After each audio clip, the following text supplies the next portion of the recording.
Hello. Today, I'm going to talk about specific techniques for inferential statistics, i.e., hypothesis testing. We are going to test some hypotheses, and I'm going to start with pretty much one of the simplest statistical tests you can perform, at least for experimental data, and that would be a one sample t-test. Now, there are other types of t-tests, and my students learn 3 different types of t-tests, and I'm going to do some videos on the other 2 as well. But this particular video is just going to be about the single sample or one sample t-test. Now, an important skill to develop as you're learning about statistics is understanding when to use particular tests, because not all of the statistical tests that we learn about are appropriate for every study, every situation. So a one sample t-test, it should be used when you have a set of data that you want to compare to a set score, a standard score, or something like a known population mean. In a situation where that's all you know about the population, you don't know the standard deviation, you don't have a set of scores for the population, you just know the mean for that population. So some single score that you want to compare your sample mean to. So a sample is like a subset of the population. We've talked about that in a previous video. So you have some group of scores. They've been sampled. You have a group of scores. You want to compute the mean or average score for that particular group, and you want to see if it differs from that set standard score, that single score that's meaningful in some way. Now, it could be something like a diagnostic cutoff, like maybe you have a sample of people with a particular disorder, or people who are going through treatment for a particular disorder, and you want to compare their mean score to like the diagnostic cutoff on like a symptom screener or something like that. Like you might have a survey type of measure where they say, hey, if you get a 17 or higher on this survey, then you are considered depressed, as one example. So you might have a set of folks who are going through some kind of therapy, some kind of intervention, and you say, well, hey, how do they compare? Is their average score higher or lower than this cutoff score? I mean, that's one thing that you can use. All right, so that the idea is you just have one set of data, one sample. That's why it's a single sample t-test, and you're comparing to a single score. So you want to do an example? Of course you do. All right, so we've got the high-tech whiteboard for our demonstration here. So let's do an example where we're looking at college students, university students in the United States. We are interested in ACT scores. Now, I know in other parts of the country, I'm in the South, in the Southern United States, a lot of public institutions, state institutions, we use the ACT for our admission score. Other places use the SAT. We're using the ACT. All right, and so the ACT average for this particular university, the particular university has an average score of 23. And notice I used a mu symbol. All right, that is a population mean because our whole population they were interested in, we're specifically interested in this university. All right, so that's the whole population is this university, and we've got a mu, a population parameter. That mean is 23. So we know the mean, but we just know that single score. We don't know the standard deviation, which limits, if we can do other things, right? Like I haven't talked about z-scores on a video, but we couldn't do a z-score if we don't know the standard deviation. We don't have access to all the raw scores that went into that. All right, who do we have over here? We have our single sample. These are folks that are trying to get into this university. All right, we've got folks who are trying to get into this university. They've gone through a program trying to increase their chances of getting into this university. So they did some ACT prep. They got some help with their high school courses and things like that. So we want to look at their ACT scores, and what if our hypothesis is, our research hypothesis is, well, they're going to be different. The ACT scores are going to be different in some way from this university average. Now, I did not specify if they would be higher or lower overall, just different. If you're familiar with this terminology, that means we are going to do what we call a non-directional or two-tailed test. All right, that's when you don't specify if it's going to be higher or lower, just it's going to be different. If we had specified which direction, we would have to do a directional or one-tailed test, which is still going to be done the same way most of the time. It's right at the end. There's going to be a different step. All right, so we need to first, what do we need to do first? Well, if you're going to compare a sample mean to a population mean, we probably need the sample mean, huh?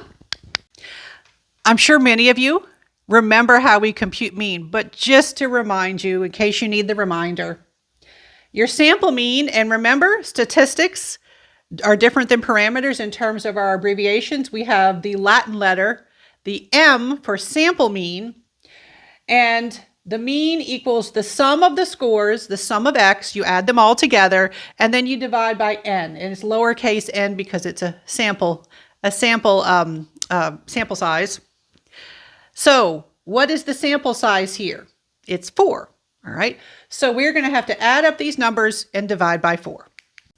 So in computing our mean, we add 19 plus 24 plus 23 plus 20.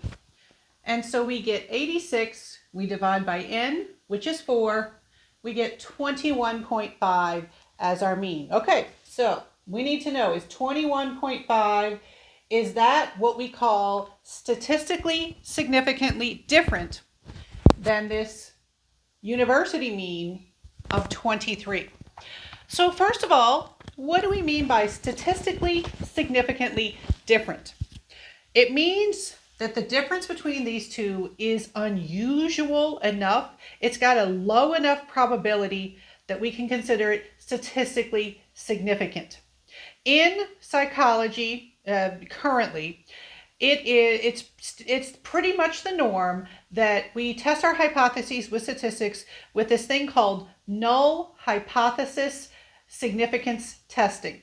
Now, I'm probably going to do other videos about that very concept, but the very idea is that you want the difference between these two, you want it to be large enough that it goes beyond a certain threshold and we can say, that is considered statistically significant.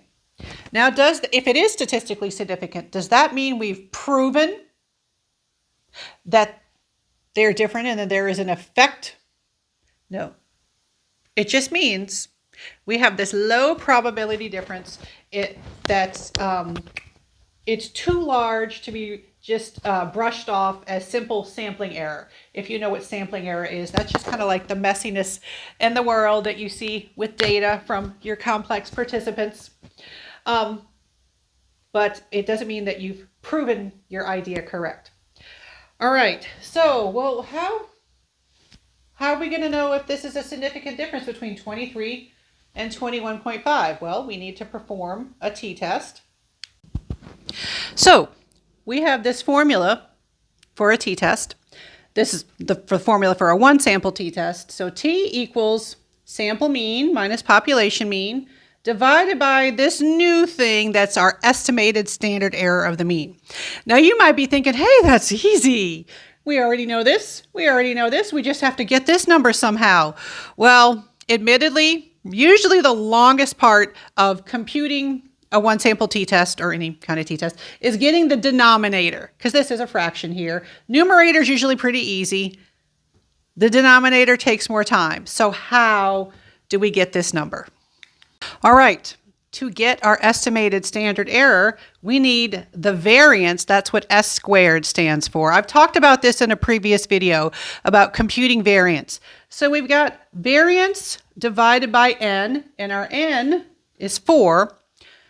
But the variance, we need to know the variance, and then we need to take the square root of the variance divided by n. All right, so how do we get variance? I've done a video on this before, but it involves computing sum of squares for each of these scores. So let's get started with that setup. All right, I knocked my board over. That's what happens when you use the high-tech equipment. I also took the t-test and moved it over here because I wanted to write in this area. And so we had our x scores. Now we need to compute x minus the mean. What is that? All right, that is what we call a deviation score. It's just one important step in getting to computing the variance. So we need to know our deviation scores, so we just subtract the mean from each score. So 19 minus 21.5, negative 2.5. 24 minus 21.5, positive 2.5. 23, its deviation score is 1.5. 20 has a deviation score of negative 1.5. So what do we need to do next? Well, we need to square each of these scores, and then we're going to add them up. So we need to square them first. All right, so right here, we've taken each one of these deviation scores and we've squared them. So these are squared deviation scores. Now we need to compute this value called, it's often abbreviated capital S, and often just called sum of squares, which technically the full name is sum of squared deviations. So we summed the squared deviations to get 17. Now, a lot of times when I'm doing this with my students, they get really excited and they say, we're done, we have it, we're ready for, oh wait, that's not what we needed. That's just one step, getting close to knowing the estimated standard error. So why? Why do we compute this? Why do we need the sum of squared deviations? We need it to get our variance. All right, because variance, remember variance is in the formula for the denominator that we need. Variance equals sum of squared deviations over n minus 1. So we're going to take this number and we're going to divide by n minus 1. Remember, n is 4, so we're going to divide by 3. So what do we have now? So we have computed our variance. So the variance is sum of squared deviation scores over n minus 1, 17, divided by 4 minus 1, which is 3. We get 5.67 for our variance. We can now compute the estimated standard error of the mean. So we do variance divided by n, and then we square root that. So 5.67, we got that from our variance. 5.67 divided by 4, because we have 4 scores, we get 1.4175, and then we take the square root of that, and we get rounded to 2 decimal places, we get 1.19. There was actually a string of decimals after it, but the next one was 0, so for simplicity's sake, to save us some time, I rounded to 2 decimal places, 1.19. So have we done a t-test yet? Almost. We're almost ready. We now have all the parts for a t-test. I know you're really excited. We get to now do our t-test. We've now done a t-test, or at least I did on the board here, because now we have our sample mean, our population mean, and our estimated standard error. So we plug them into the formula here. 21.5 minus 23 divided by 1.19. We get, and by the way, it's negative because I didn't write it here, but it is a negative value because the numerator is negative. All right, so that's negative. That means it's lower. All right, so we get negative 1.26 because it is lower than what we're comparing it to. All right, well, you may or may not know, depending on what you're learning in your statistics class. I don't think many people are watching this strictly for fun. Who knows? Maybe you are. You're a nerd after my own heart. You may be learning in your statistics class that if you have a t of 0, if t equals 0, that means no effect, no difference whatsoever. Well, this isn't 0, negative 1.26. Is it big enough that we have a significant difference? Well, we have to compare it to something we call the critical value. What? Where do we get that from? So in your classes, hopefully, you're being introduced to the critical value, the critical range of scores that are considered statistically significant, and we're going to look them up in a table. Now, I'm going to have to later insert the table as like a sticker. All right, and they do have t distribution tables available online. Most statistics textbooks have them in the back in an appendix. All right, so when you are looking up your critical value in a t-distribution table, one thing you have to pay attention to is whether you're doing a one-tailed test or a two-tailed test, because it's a separate chart, separate value that you're looking for, depending on which one you're doing. Now, we are doing a two-tailed test. We didn't specify whether it would be higher or lower. We just said it would be different. So we're going to look under two-tailed test. And another important thing you need to know is this thing called the degrees of freedom for your test. And that's linked to the sample size. So degrees of freedom for a one sample t-test is n-1. So remember, our n was 4. So n-1 is 3. So we have 3 degrees of freedom. So we look up in our table, we look up 3. And by the way, I have not mentioned what our alpha level is. What is an alpha level? That's a separate video. All right. But alpha level is basically your acceptable risk of making a type 1 error. Now, come on, what's a type 1 error? You can't be throwing this jargon at us. A type 1 error happens when you say you have an effect, but there really isn't one. All right, and it can happen. This is not precise. We're estimating. All right. So you want to have a low risk of type 1 error. And so a pretty traditional cutoff is 0.05 or a 5% risk of making a type 1 error.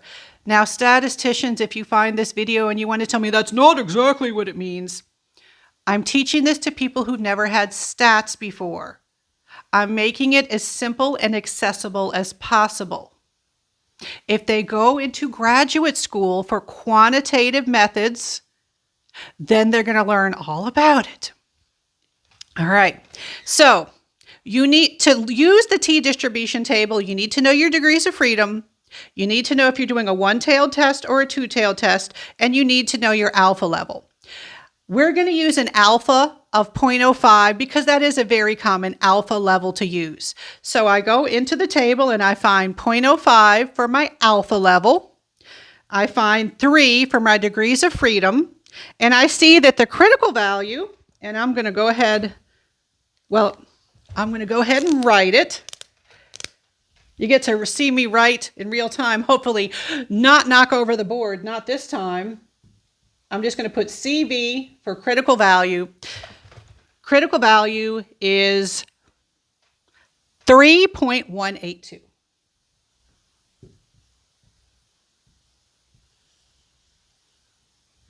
Well, what does that mean? I don't know where we are in the process. That's pretty common at this point. Stay with me. I'm trying to get you there where you're more familiar with what we're doing here. Critical value equals 3.182. That means that is the minimum t statistic. All right, we just computed a t statistic. The minimum t statistic, ignoring the sign, you use absolute value. It doesn't matter if it's positive or negative. The minimum t statistic that would be considered statistically significant has to be 3.182. So that means you either need to get negative 3.182 at least, or positive 3.182.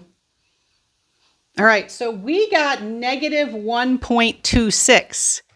Is that statistically significant?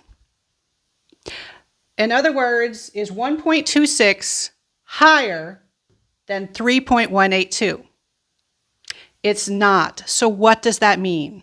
It means we have a difference, but it is not statistically significant. And that happens.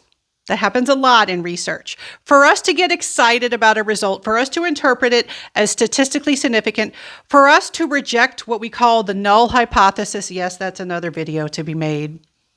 For us to say we have support for our research hypothesis that we came up with, we have to have a statistically significant result. In this case, we don't. These folks over here are not statistically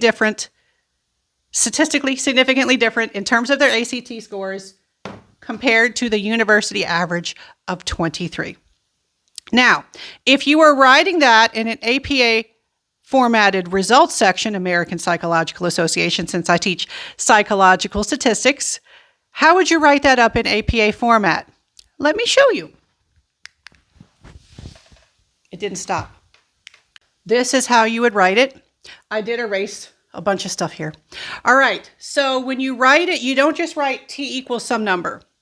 You write t and it's lowercase t, and if you're typing it out for an APA formatted paper, you do italicize it. Lowercase t, and then right after the t, you put your degrees of freedom in parentheses. So that's why we have 3 in parentheses. That was our degrees of freedom. N minus 1 is our degrees of freedom. So we put t, degrees of freedom in parentheses. Then we put the t value, the t statistic that we computed over here. And then what the heck is this? What the heck is this? It says lowercase p is greater than 0.05. P stands for probability. We often call this a p-value. It's a probability. The probability is greater than 0.05. This is tied to our alpha. We had an alpha level set to 0.05. Alpha was set to 0.05. If our results, if our t statistic goes above our critical value, we say that p is less than 0.05. If our t statistic is below the critical value, when you ignore the sign, we say that p is greater than 0.05. Greater than 0.05, p greater than your alpha translates to not statistically significant. Is this a lot of information? Yes, it is. That's why I like to make these videos, so you can get exposed to it in as many ways as possible, and as you try to keep all of this straight. For most psychology students, you're out of your comfort zone completely here. This is often very different than what you've been doing in your other psychology classes, even the research methods classes. All right, so it's normal to feel uncomfortable and a little intimidated and overwhelmed.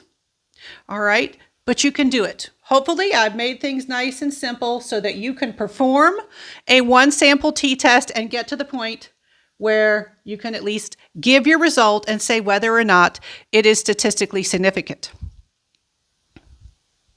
Now, in the future, I'm going to talk about other t-tests, and I'll even address that in addition to statistical significance, you can also talk about something called effect size. I know it's too much. That's enough for now.